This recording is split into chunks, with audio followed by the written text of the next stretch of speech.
Good afternoon, ladies and gentlemen. Sessions in afternoon are really difficult because you know what a good food will do to all of us, and a bad food can create problems in duodenum. So definitely, but we have a very colorful, interesting and exciting panel which will make the discussions very vibrant and advanced, and they will show you the realities of the market, and they will take you to the next levels of ecstasy, or how we really move forward. So I have great pleasure in introducing Rajeshwari Sengupta, who is currently a visiting fellow at Indira Gandhi Institute of Development Research. Her research focuses on international finance and open economy, macroeconomics, and specifically on policy relevant macro-financial issues of emerging markets. In the past, she has held research position at IFMR Chennai, RBI, and World Bank in Washington. I have great pleasure in introducing certain award winners. We have 3 award winners in this panel. I think that shows how interesting this panel is going to be. I have great pleasure in introducing Dr. Subhadra Rao, the Chief Economist at Yes Bank. The Economics Knowledge and Banking team of Yes Bank was ranked among the top 3 forecasters for India in 2013 by the Global Bloomberg Markets magazine and as a top forecaster for INR USD. Subhadra brings with her over 25 years of experience in academia and industry, wherein she has pioneered research design geared to facilitate the business decision. Ladies and gentlemen, Subhadra Rao, Yes Bank.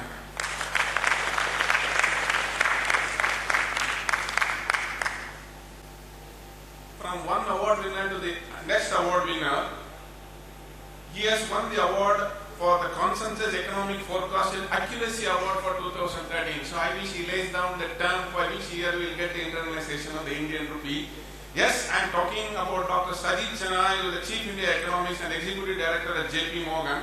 Prior to that, he worked as a macroeconomist at the International Monetary Fund in Washington, D.C. and was a Senior Associate at McKinsey & Company in New York. He has authored several publications in Indian economy, including co-editing a book on Indian economic reform, Reforming India's External, Fiscal and Financial Policies, with Dr. Annie Kruger. He is a regular contributor to several financial magazines. He received his PhD in Stanford University in 2001. Ladies and gentlemen, Sajid Chennai.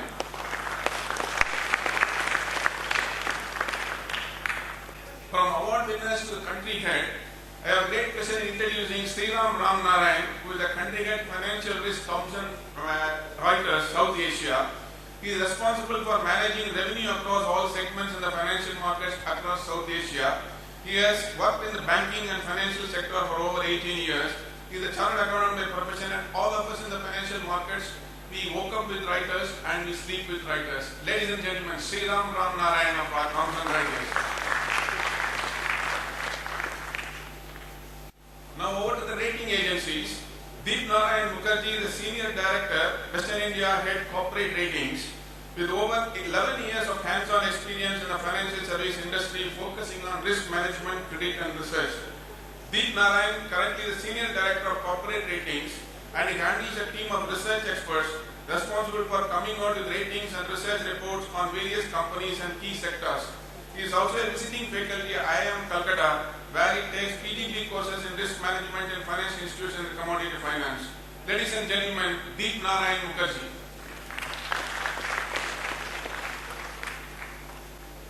To manage all these experts, we have another award winner in Govindharaj Ethiraj. He is a fellow of the Aspen Institute, Colorado, and a winner of the BMW Foundation Responsible Leaders Award 2014. Now we know why they say leader makes a difference. Now, Govindharaj Ethiraj is a television and print journalist and founder of Boom Live, a next generation digital television news initiative. Boom sits on Pink Digital Broadcast Network, a digital to satellite television network company, also founded by him in the news utility and knowledge space. He has anchored several seasonal shows on Indian news television, the current one being the weekly Policy Watch on public service broadcasters Rajya Sabha on RSTV. He is the right person to anchor this panel. And ladies and gentlemen, put your hands together to Govindharaj Ethiraj.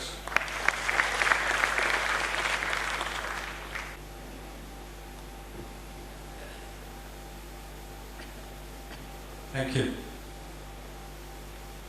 Okay, I think the presentation before this laid a foundation for the subject that we're going to talk about today. I think we'll try and address 3 issues. We've got a very large panel here. and I'll also tell you what they're likely to cover. Broadly, I think the first question we want to ask is, what does this achieve? What does internationalization of the rupee really achieve? The second question, in some ways, is, and allied to that, is it a good objective? The opposite of good is not bad, but is it something that setting the right agenda, given where we are and what we are doing as an economy? The second question or theme we want to touch upon is really, does this, or the setting of this target, can it help us achieve ends apart from the one which is the ultimate one? Can by saying that we want to internationalize the rupee and maybe setting a target for it, can we achieve other things which we've maybe not managed to do in the past, but we could now because we've put our minds on it? Third part is to understand, with or without an internationalized rupee, what could we achieve and where could things be? So that's more like an outlook to the future. So I've got four panelists who are fresh, and Rajeshwari was already here.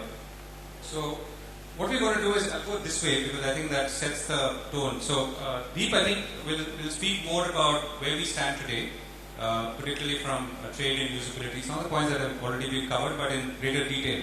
So is it even a realistic objective? So I think he's going to give you a reality check on this. Sajid is going to dwell more on the macroeconomic fundamentals and where we stand and are we really geared to this objective, assuming we are all headed in that direction. And also ask him to maybe, if possible, dwell on the political objective, if it can be, because when you set objectives like this, this is not done by committees, but it's done at a much larger level. So is this something that can actually be said in that sense? Sriram is going to talk about the interesting part, which is really, assuming all of this happens, are we ready infrastructurally? Do we have the electronic and market infrastructure to do it, and what would it take? And again, that could be one of the collateral benefits of actually setting out for an objective like this.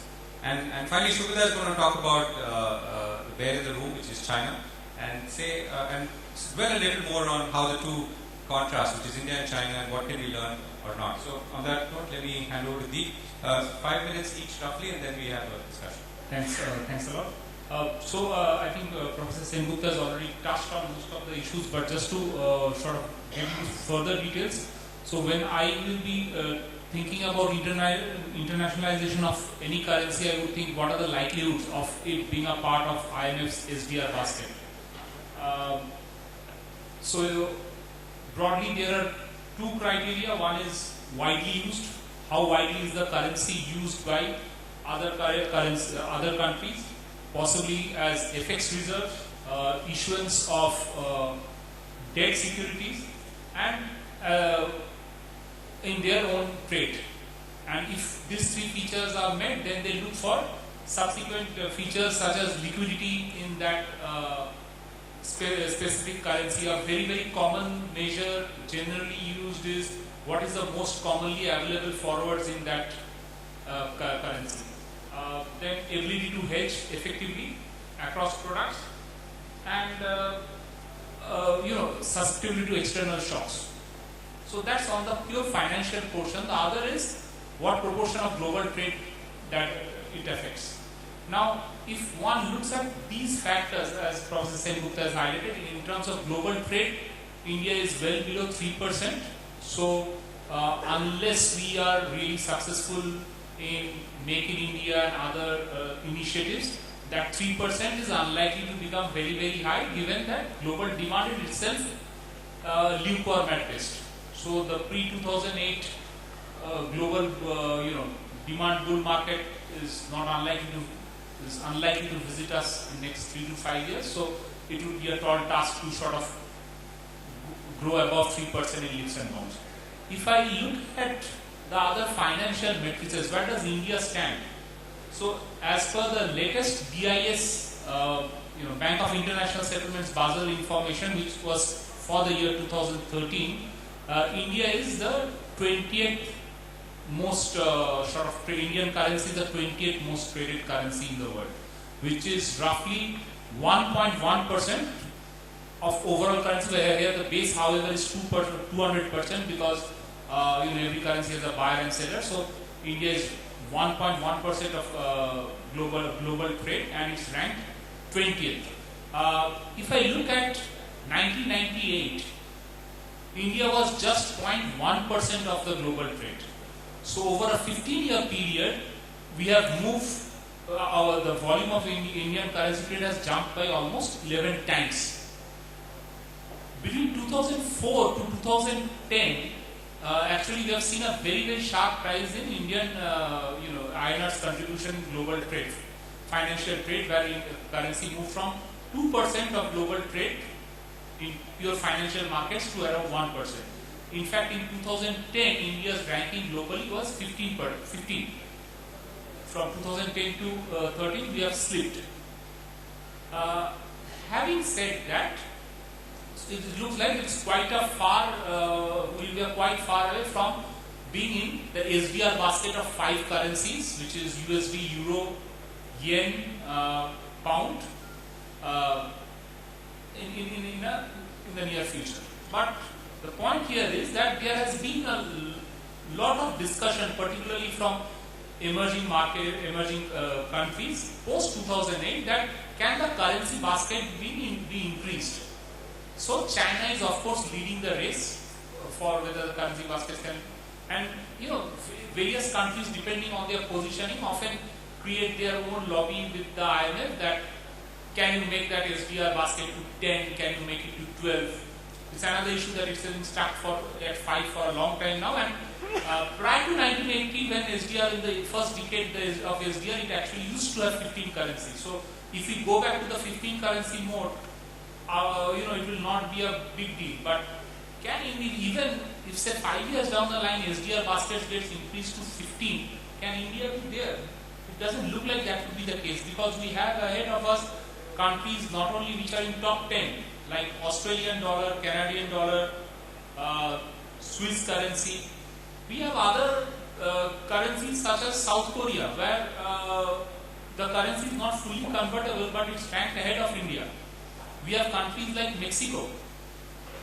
So the point is that it's not that I personally believe that it will be difficult to enter into top 6 in say next 10-15 years. The point is, are we positioning ourselves well enough that if, say for instance, the currency baskets in SDR gets increased to 15 in next 5 years, we can lay a claim to that? It looks like a difficult task. Thanks very much, Govind. I'm just going to answer your first question now, which is why get into all this? There could be grand political ambitions to do it, as we're seeing in the case of China as well. But I'm going to step back and argue that there is a much more imperative economic angle here that we have to worry. When I think about rupee internationalization, the one word that comes to my mind is not even SDR basket or the fact that someday some country in the world will hold FX reserves in rupees. It's risk diversification. Because at the end of the day, that's ultimately what it is. That currently most of India's trade is invoiced in foreign currencies and in the dollar. There's been a strong dollar standard out for the last 50-60 years. Most of our borrowing is in dollars. So essentially what's happening is the bulk of the currency risk is being borne by domestic economic agents. And what you want to do through the internationalization of the rupee is have more diversification of this currency risk, where that rupee risk is now being borne increasingly by economic agencies in other geographies, by foreign investors.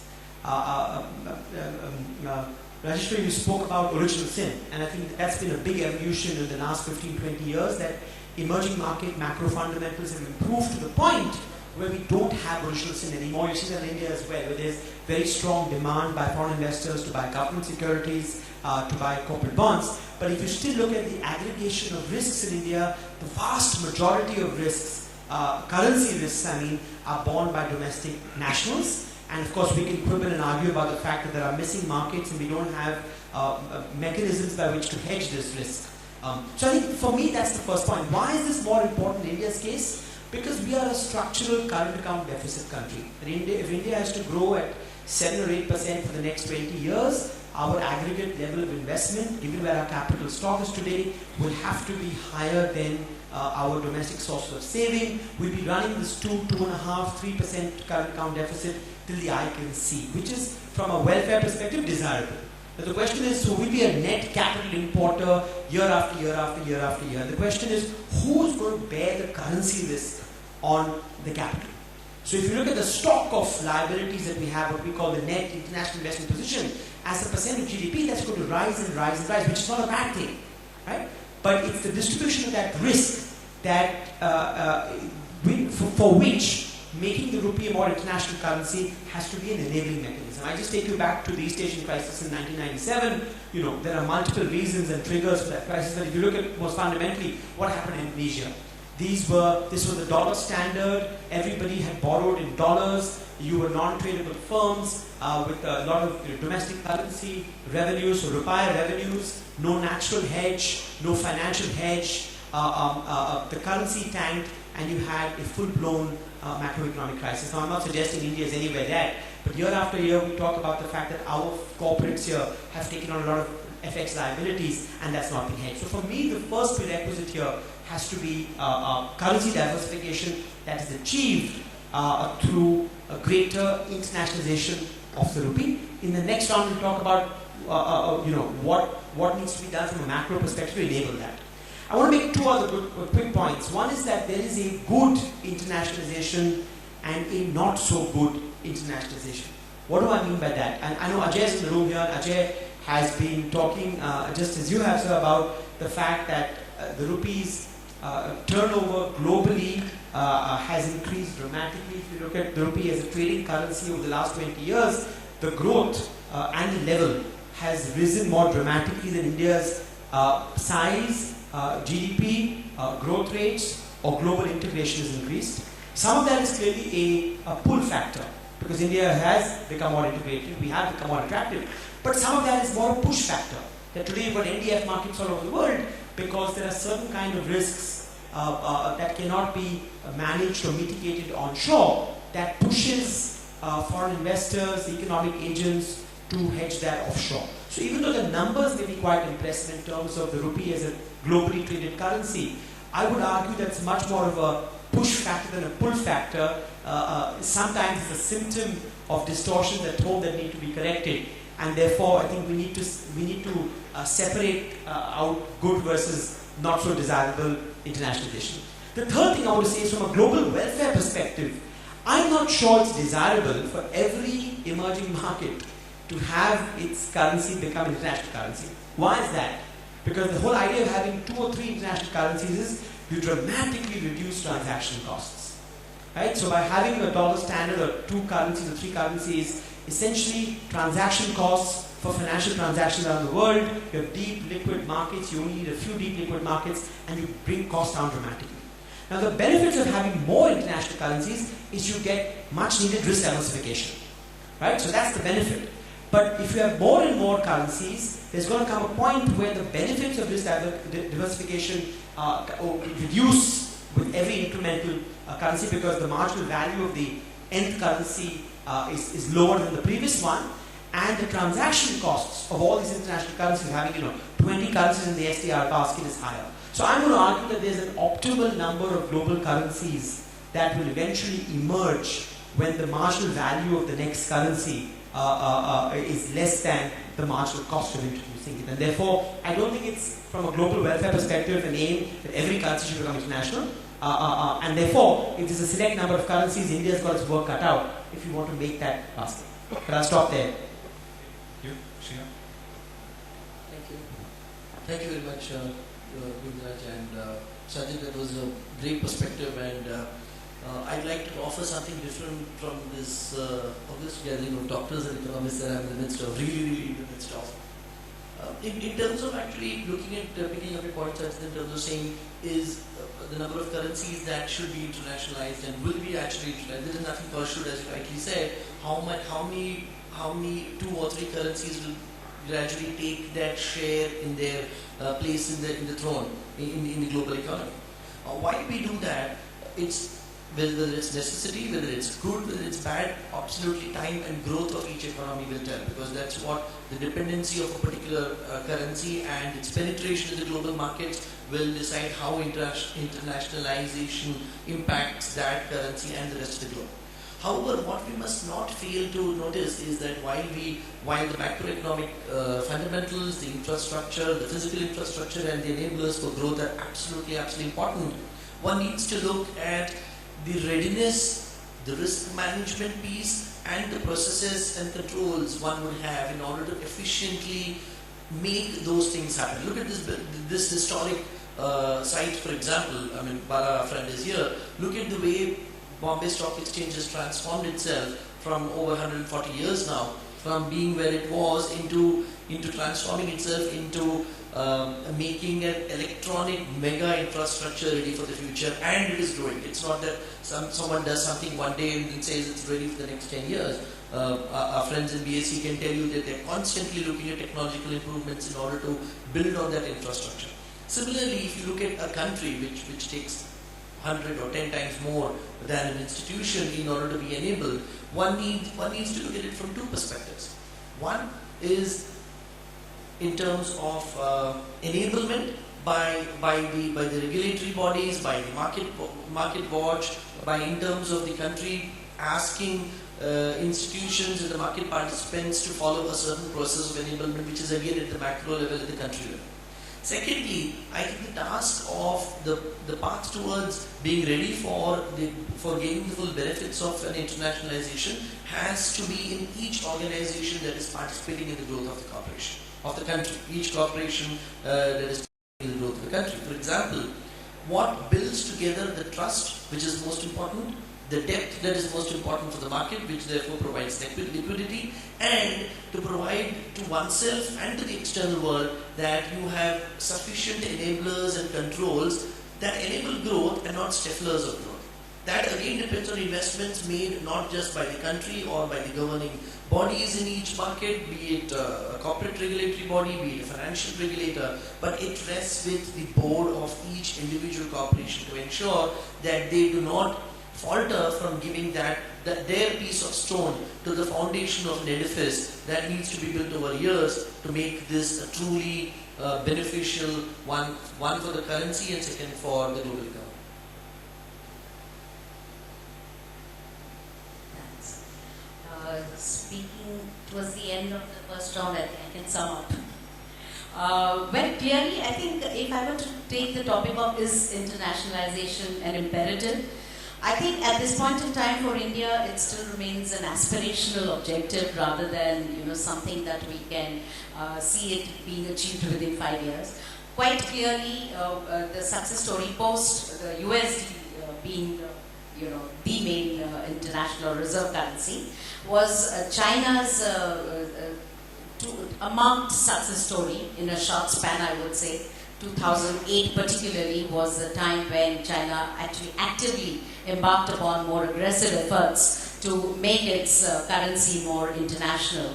But coming to a comparative between China and India, I think for India we have still a very long way to go. In addition to what Sajid correctly pointed that yes, the currency risk diversification is a very clear underlying requirement, and that is the reason why we should be looking at it. But more importantly, does India have at this point in time any potential? Clearly not yet. I think we do not have the main and most important underlying, which is the trade intensity for the country. I don't think India is that well integrated globally through trade perspective. Maybe we are just fifth in terms of trade as compared to China. So unless and until we go and approach the whole process of internationalization by intensifying our global integrated efforts or integrating efforts towards the global value chain, rupee is not really going to be international in any meaningful way. How does one go about it? Quite clearly, India has made tentative forays by getting into bilateral currency swaps, which China incidentally post 2008 has got into as many as, I think if I remember, 20 nations, mostly in Asian region, and to some extent with regions where it has huge trade intensity like Australia or UK. So I think the first step is to perhaps test the waters, get into the bilateral swap agreements, currency swap agreements, see where the appetite lies, and then proceed further. To me, internationalization at this point would be at least 5 to 10 years away. Is it necessary? Perhaps yes, if we are looking at India's role going forward in 5 to 10 years as to be the fifth largest economy by size. I think it will be inevitable, but to me that would be some time away. And more importantly, what does it entail? I think the byproduct becomes more important. Does it prompt the policymakers to get into more reform mode the way China did, be it even on deregulating their interest rates or exchange rate reforms?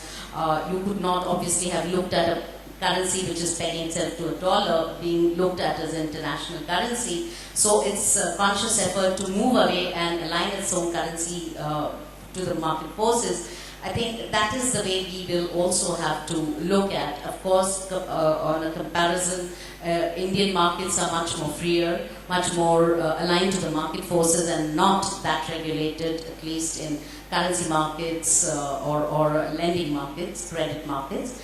But my sense is, do we really need it right now, or do we, bring in the or aggressively put in our efforts later? I would think later would be better.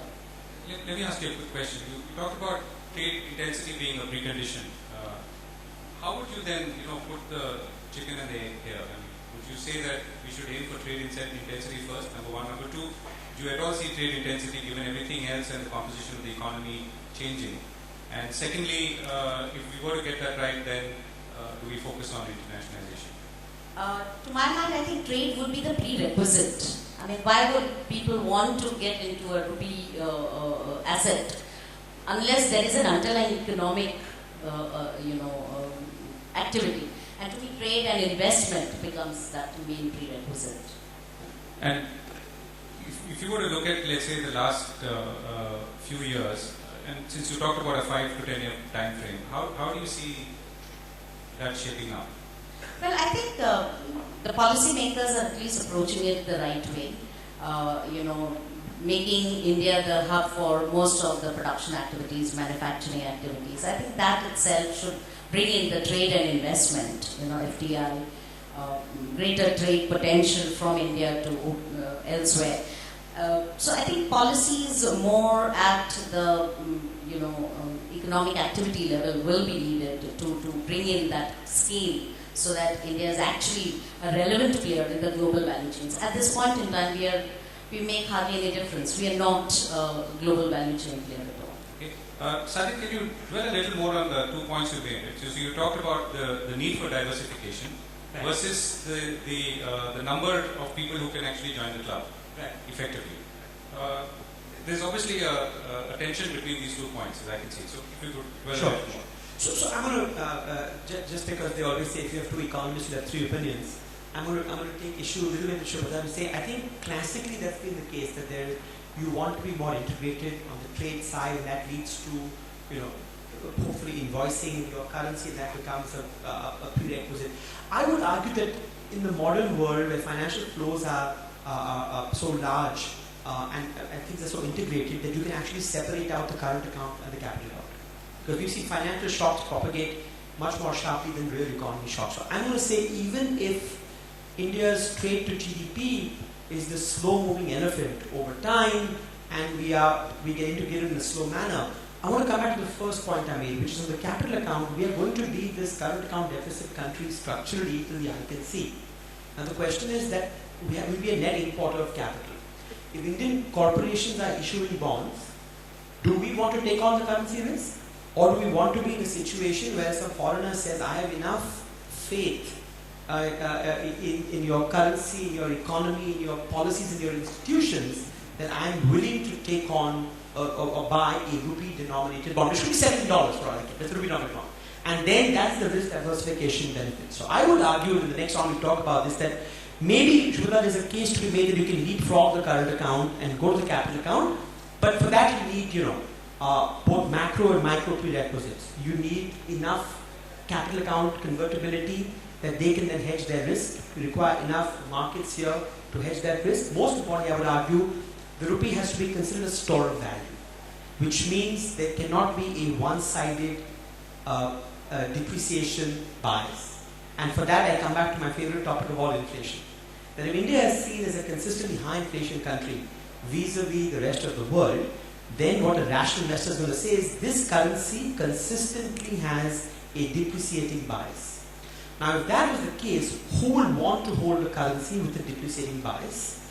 Put differently, with an open capital account, the kind of currency risk premium, not credit risk premium, currency risk premium that will get priced into any rupee interest rate on which a bond is issued will undermine the whole purpose of going abroad. Because then, if you have, as you talked about the impossible trinity, that if you have an open capital account, then essentially you're going to have a forward premium which correctly prices the volatility of your currency. So, I don't want to jump ahead of myself, but to your first question, I think there is a case to be made that you can leapfrog it. I think the macro prerequisites are higher. Key among them is the perception that your currency can be a store of value, which in turn means that you don't have a one-sided bias, which in turn means that you have enough macro stability to avoid shocks like the kind we saw in 2013, and you don't run persistently large inflation differentials. Right, okay, I'm coming to you, Rajshri. What's that? When you say one-sided bias, right? But the one-sided bias, again, is an outcome of something else, isn't it? It's inflation, right? So if you go back to 2004 and 2008, ultimately, if you look at the competitiveness of your tradable sector, not just export, but your import competing sector, right? That the real effective exchange rate is a function of two variables. One is your inflation differential, the second is your productivity differential. In the mid-2000s, you saw both of these move favorably. Inflation differentials came down, productivity differentials went up. What happened in the balance of payments? The currency saw a consistent appreciating bias. What's happened since 2008? We've gone from 45 to 50 to 55 to 60 to 65. You don't move in a nice linear manner, but you move because you had 8% inflation, the world had 2% inflation, and your productivity gap.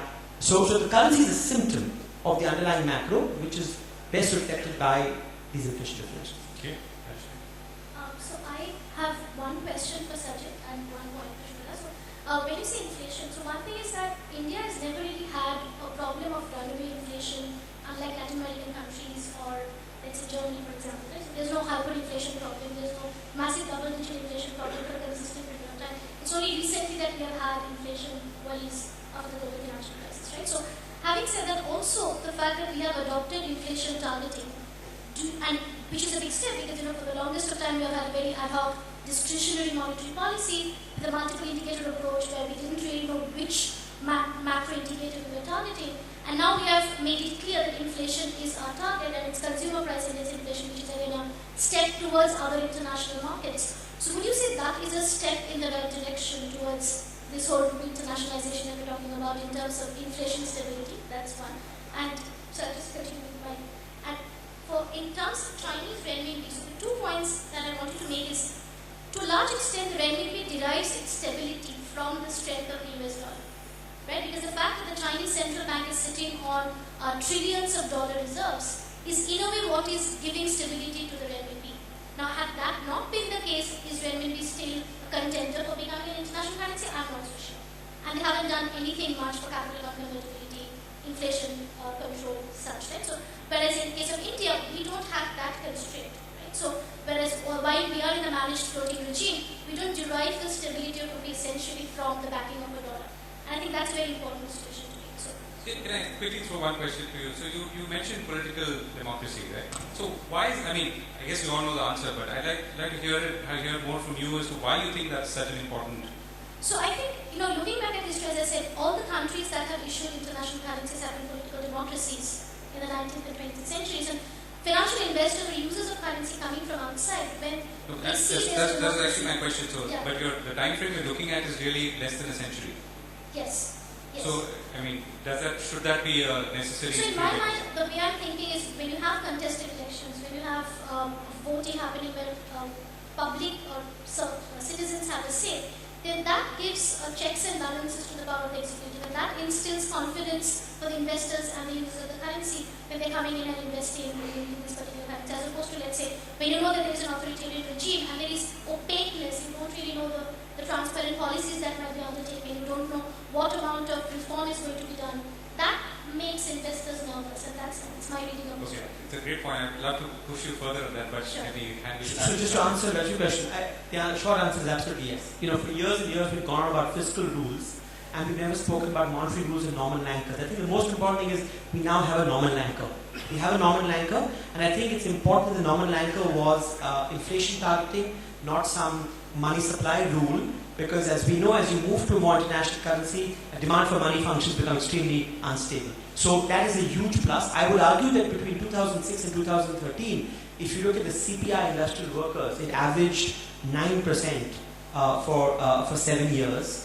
This wasn't just food inflation, core inflation was 7.8%. So I think there was a period in time where inflation expectations became so entrenched that the spillover effect to the currency was natural, and you had this one-sided bias to maintain tradable center competitiveness. I'll just make one last point, which is the point you made, that as you become more and more international, by definition, you have to have more capital account convertibility, which means that central bank's ability to manage two objectives, which is both inflation targeting and controlling the currency, is more and more compromised, which means the volatility of the currency will reflect macro fundamentals even more. And that's where I go back to the risk premium pricing part, because that's what you saw in East Asia, that you had a peso problem like risk that was priced into the interest rates, which then distorted risk incentives of domestic agents. Let's stop there. Okay, so there's always a ratings angle to why we should do it or not, and let me ask Deep to come back in on this. Yeah. See, if I consider the major currencies which are currently held as reserve currencies, even China, which is possibly the 9th largest currency in terms of reserves as per the COFR data, they are all rated at A category and above. India is a BBB minus, which is at the cusp of investment grade and sub-investment grade. Typical currency which is at the lower end of investment grade or possibly at the lowest trunk of investment grade, you will not find too many takers globally who would like to think of that currency, no matter the growth that you exhibit, as a store of value. So that would continue to remain a huge problem. When a rating agency externally looks at India, and they will per se not look at the good inflation record for last 2 years. They would possibly look in blocks of 5-10 years. So if say for instance the very policy that CPI is the target and it remains, say for instance, another 3-4 years. So you have a 5 to 7 year track record where not only the RBI government changed, but the the government or whatever the authorities change, and they continue to persistently follow a policy which is bearing results. Then it would have a positive impact on rating. It's very different from, say, for instance, the brokerage house view of India's weightage in equity improves up or down. So whereas the inflation that is coming down is a good sign, we haven't seen a full cycle of low inflation. You would possibly have to wait for at least 5 to 7 years. And these are some of the things that it's difficult to envisage. At the end of the day, China is A-rated. And whereas the 2013 BIS data showed that Brazil is ahead of India only slightly in terms of foreign exchange coverage, but Brazil with sub-investment grade rating recently, we would expect Brazil slip very, very sharply on the FX scale. We have seen that impact whenever a country gets downgraded or when its outlook becomes negative. We see that countries' FX turnover falling very sharply relative to other countries. So I think among the biggest things that would help would possibly a rating improvement, and be it a rating improvement per se from BBB minus to BBB plus, or a country currency getting more internationalized. They are actually reflections and acknowledgement of a fact. So if if the Indian trade as a portion of global trade increases, if India's currency becomes more liquid, they would itself be reflected in lower cost of hedging. They would itself reflect in currency, the Indian currency being more stable, and therefore one can assume that if it's consistently this behavior is shown for 5-7 years, the rating would gradually move up and it will become more and more internationalized. So targeting it to be in the top 15 or targeting for a BBB plus or A minus rating is, I would say, futile. You should go back and see back to the basics. How can you improve your share in global trade? How can you sort of develop institutions so that even if the regimes change or if governors change, the basic policy remains stable? Unless those things are worked upon. I think targeting, as every year the government comes up in the newspaper, say they are targeting with rating agencies to improve the rating. It is not like someone will give you a PowerPoint presentation, rating would move up. So, another thing that always troubles me personally is that we always benchmark ourselves against China. Nothing wrong with that. US, UK, but say for instance, Turkey, Mexico, Peru, they are. We don't often discuss. Go to a panel discussion or a report which compares in India with Mexico, Turkey, but they are better off in internationalization than India. Ease of doing business, more recent thing. I think we go on and on. It's a great thing. We have moved 12 steps up. Who is in 71 and I think in 99? Any idea who's 71? Bhutan. Who's 99? Nepal. Should we go ahead and give them advice? Where I am struggling in 132, Nepal is in 99. In ease of doing business, Bhutan is in 71. Do we ever, as a nation, figure out what is right with Bhutan? And I am always benchmarking myself against China, which is actually in ease of doing business not so great. So I think there are other things we can, because if you are focusing only on China, as Shubhadra said, is way ahead of us. If tomorrow, say 2020, 2021, because of global pressure and not that Euro and US is doing a big favor by sort of keeping a low interest, zero lower bound, which looks like it will be there till eternity. But 5 years down the line, God forbid, if zero lower bound remains, there will be a global pressure to increase your SDR basket. And if say they agree that okay, let there be 10 currencies in the SDR basket. We had 15 currencies in the SDR basket in 1980. So it will not be going back to repetition of history. Would we be there in top 10 or top 15? Today we are in 20. We are not sure. So we always go and try to read that how I will be in the top 4, top 5. Try to benchmark yourself in ease of doing business with Bhutan and try to benchmark your internationalization with Turkey, Mexico, Italy and see what you can do about it. Because competing with China, I think the only credible Indian initiative which can compete with China so far is possibly China. I think rest of us have quite some way off to compete in any meaningful sense with China. Okay, thank you. So, suppose we were to say that if we were to set a target, despite all the problems that we've just pointed out, what would be the collateral benefits of setting a target of internationalization or being part of the club that we first spoke of? No, I think all that we discussed is that I'm not sure this is a goal for the sake of achieving the goal, unless it's a political goal. And I think if it was, yeah. The enabling mechanisms themselves to get to this are highly desirable by themselves.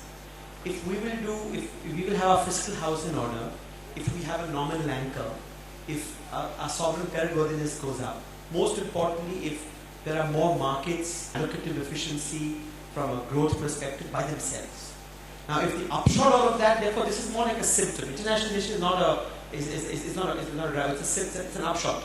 So, therefore, I think we should continue to do what we've been doing so far. Is both on the macroeconomic front and the microeconomic front, have the institutions, the markets, the debt, and the policies to become more attractive to foreign investors. And I think over time, if that's the case, then you will see this organic process where you are at the margin being able to invoice some of your own goods in your own currency.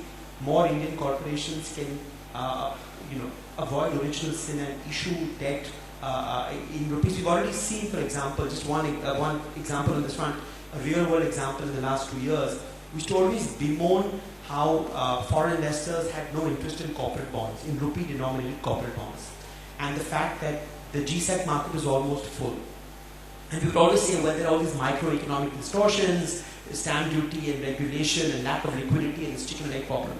Guess what happened? Last August, when the GSEC limit actually got filled and the government, to its credit, did not raise the limit, what did you see?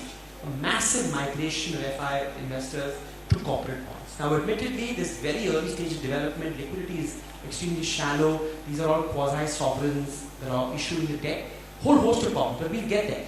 So what did that suggest? It suggested that just your large fiscal deficit and the quantum of sovereign issuance was so high that there was no space. We were crowding out the corporate bond market, and therefore it challenges the conventional wisdom that corporate bonds market is a complement to your GSEC market liquidity, very often it can be a substitute. So I'll end with that, but my point is each of these things is desirable, and then the upshot of all of this will be that one day we'll be deemed to be, in some more august club. Okay, Shubhra? Quite completely endorse what Sajid said. That I did mention earlier that it's the byproduct of the path of internationalization that becomes more important, which is strengthening your domestic institutions. And the monetary policy framework was one such big stepping stone, I would say, the starting point. And over the next few years, I think in our aspiration to be an international currency, if we are going to set up domestic market reforms on the right path, I think that's the best outcome of this objective of getting the internationalization done. Just before I add some comments, Rajeshwari did ask about China. Quite right, I think China first, definitely because of the sheer trade intensity, went by the path of the swaps, etc. But the moment it realized that to achieve the status of a reserve currency, it needs to quite clearly send out a very strong signal that it is not pegged. And that is the reason why the last 2 or 3 years, particularly last 3 years, it has made a very conscious effort even to give the central parity of CNY through market maker codes to completely allow a much wider band of volatility. I think these have been conscious decisions to not completely align, rather align away from USD and more to the market forces. I think that's the way confidence would come. Despite that, I think one aspect that perhaps we may discuss is on the depth and the breadth of the markets, the forex turnover markets. Despite China's intensity and so on, what is the share of China's forex turnover? Maybe around 2 to 3%, 2.2. So I think, this is the point which Rajeshwari also earlier alluded to in her presentation, that in terms of trade, yes, but in terms of financial transactions, I think a large depth is needed. And probably in the coming decade, as we see the economic activities tilting more towards the ASEAN and not the DMs, we probably would see that increasingly the financial markets would more originate here. And probably that will also give a rise to a greater share in the turnovers. So I think depth is very important. Confidence in the regulatory system. Today, if you have NDF thriving, 50% of INR is at NDF. I think it's more the regulatory arbitrage that was earlier being discussed in the earlier session. And yes, it would bring in some more confidence if instead of a 24-hour market that you don't get up and see that in the middle of the night rupee has gone a buck lower or higher, as Govindan was putting it earlier. So I think a larger part of the trade has to come onshore, and for that institutional reforms will be extremely important. So I think what Sajid did mention was that the path is more important rather than the ultimate objective, that is strengthening your institutional setup. But you're also saying that, if I got you right, that we are on a much stronger wicket when it comes to institutional Definitely. capacity. I think that the whole, the basic tenet of allowing, currency to move, it's a managed float, it's not a pegged. I think that itself helps. And other reforms are also. So one thing that I want to mention here is, when I was invited to give this presentation in this panel and I was told that this is event on rupee internationalization, the first thought that came to my mind is why are we even talking about rupee internationalization? Why is it even important? And to answer Deep's question, it struck me that it's possible we are in India today interested in talking about rupee internationalization because China has been taking steps in internationalizing the renminbi. And that's the first thought that came to my mind, because we are sort of trying to do whatever China is doing, and that has become a de facto model for us to follow. So because if they are doing renminbi internationalization, we should be talking about rupee internationalization no matter how far away we are from the frontier. And that seems to be the main motivation. Because when I look at history, and when we talk of internationalization of currency, history is the main place to draw examples from. You look at US dollar, you look at the British pound, nowhere in the history was there a scenario that there is a political push to make a currency international. the economies had bond markets, there was credibility building up in the financial markets, people were comfortable denominating their currencies in their reserves and bonds in those currencies. And the internationalization happened as a result of these steps taken. The steps were not taken to internationalize the currency, which is very different when I look at China today, because be it the international prestige, be it the status, be it the declaration that we have arrived, that seems to be the motivation why they are taking the steps. And hence we are all sitting here talking about rupee internationalization because that's what they are doing. Whereas it should be the other way around. Sure. We should get our house in order. And then if internationalization of rupee follows, it will be a welcome change. Sriram, do you want to add to that? No, I think the core of international rugby is, it's not like a cricket star cap that passes around after each match, right? You wear it and then today I'm international, tomorrow I'm not. Can't do that. Again, as I said, it goes down to countries. It requires decades of, not years, as you said, you don't put it in 5-year or 10-year blocks, or you said. You have to put it in bigger blocks wherein growth has to be the underlying determinator. Growth, trade, sustainability over time, controls and practices that the outside world is confident about you after you've been confident yourself. So those are the factors that really drive the international community to accept you, rather than you put up your hand like a schoolboy saying, I want to be accepted and I give you the star for today. So it's that kind of a long-term vision that one needs. So Sajid, I'm going to come to questions in a moment. Sajid, if you were to do some check boxes, right? So where we are, in the sequence of things, where do we stack up better and where perhaps we have work to do? I mean, assuming if internationalization was a target, or at least a floating target. So we clearly seem to agree that market infrastructure, the electronic and infrastructure, we are definitely at a better position. Capacity of institutions, better, maybe still reform steps to do. Convertibility, obviously we've achieved something. So why don't you go ahead and fill that? No, I completely agree with that. I think institution development, regulatory capacity, electronic infrastructure, I think there we score very highly. I think on the macro prerequisites, on the fiscal part, we finally, there's a non-negotiable rule. I think the move to nominal anchor is huge. I think for me the three challenges are, we really haven't seen a big push up in terms of trade. And trade is a percent of GDP, saw this big leap up between 2003 and 2008 and has stagnated since then. So on the real economy side, I would argue we've got our work cut out on the trade front. I think we've got to do the optimal sequence of capital account liberalization. There's some thought now to the fact that in the last policy review, you've at least seen that foreign investment into bonds, GSEC bonds is going to be a function, not just an absolute number, a function of issuance and a function of GDP. We've opened up state bonds to do it, so I think we've got to follow a well thought out path on capital account conversion. So for me, those are the two big issues.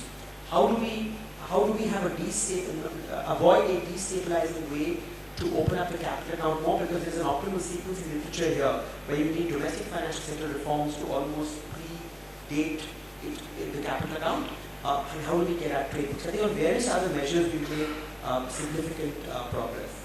And I think, so one last one is just in terms of hedging risk. I think there are a lot of missing markets here, a lot of distortions here. The fact that so much of the rupee turnover is offshore, some of it is speculative, which could be undesirable, and a lot of it is real money that for want of regulation, KYC, paperwork, is unable to create liquidity or access domestic hedging markets.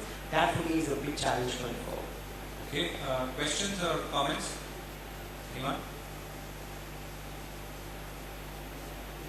No? Okay, great. So, yeah. Okay. Yeah, go ahead.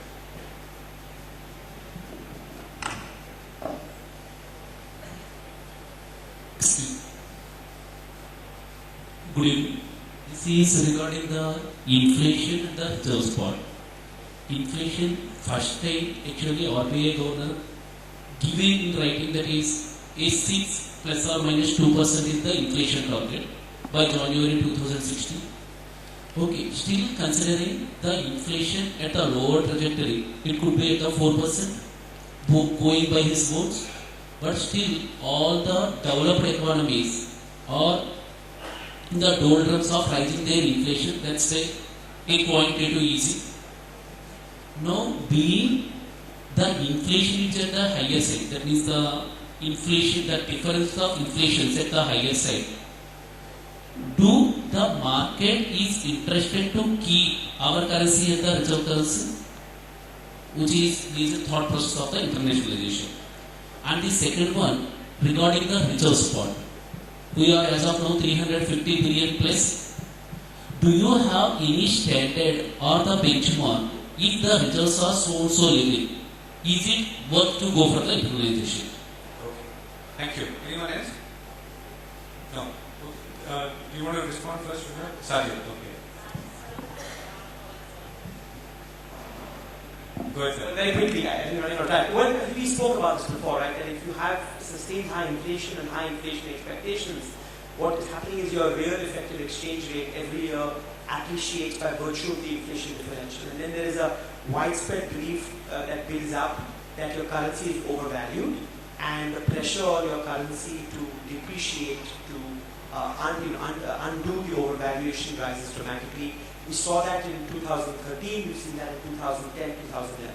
So ultimately, I think the most important prerequisite in my mind is for the currency to be deemed an international store of value, which will not happen if you've got this one-sided depreciating bias, which in turn is reflecting sustained high inflation differentials, which is why the move to a nominal anchor, I think, is such an important prerequisite to currency conversion. He asked about the reserves.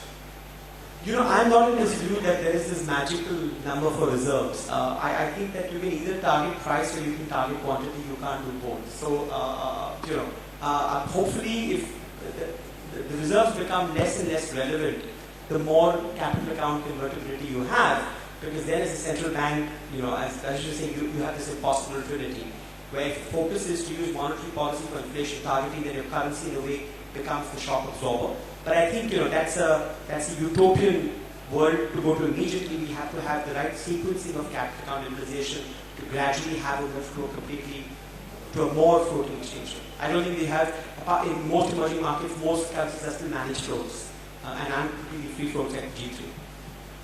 Okay, anyone else? My question is each of the panelists again. What we have discussed a lot about the international shopping. Hello? Yeah. We have discussed a lot about the international shopping of rupee. My question is, what could be the set of action, or one action from each of the panelists which we can recommend or which we can advise or which you can ask the regulator to implement it right now to realize this future? Okay. Right now, as in over the weekend. Okay, let's anyone else before we. No. Yeah. So let's get an outlook. I think. We started by this discussion by saying one is what are the macroeconomic fundamentals that we need if we were to go in that direction. I think the second point is that what's the outlook that you folks have when it comes to achieving some of these targets, and whether or not we can achieve it. I think most of you are talking about a 5 to 10 year horizon, but maybe you can focus on one or two things within that. So, Deep, you want to focus? So maybe I'll just give an explanation, maybe a short explanation. See, if we consider countries like Australia, Canada, Switzerland, they never had a lobby or a predetermined plan that we want to be international currencies. But what these three, Canada, Australia, Switzerland, have in common? They have in common is what Subodha said. Very, very strong institutions and regulators which are absolutely independent from the government of the day. What we need is all regulators and people who run financial institutions should be independent. That's A. B, each of these countries, they have some of the best legal systems in the world. And the legal system is not possibly because they always come up with the correct judgment, but you can end up a huge case in anywhere between 20 days to a month. It's rare for these countries to have a case running for 6 months. So two things I would say instead of one, and they may be very difficult. All institutions in India should be made independent from any governmental intervention. And secondly, we focus a lot on infrastructure, and there's a lot of debate for last 10 years that we need $1 trillion. I think possibly with greater urgency we should discuss and debate in public what do we do with the legal infrastructure. Is there a benchmark we want to read in 5 years that we want to clear our backlog? So these two things should be formed. Sajid? I think 30 seconds. I think for all the other about the organic long-term problem. Also an outlook, I mean, more from you as when you look at things around you today, I mean, what do things look like for the next 5 years? Then, which in turn could set the preconditions for our No, I was just going to say that I think, we're clearly on the right path on many of these fronts, but why not focus hard on developing an international financial center?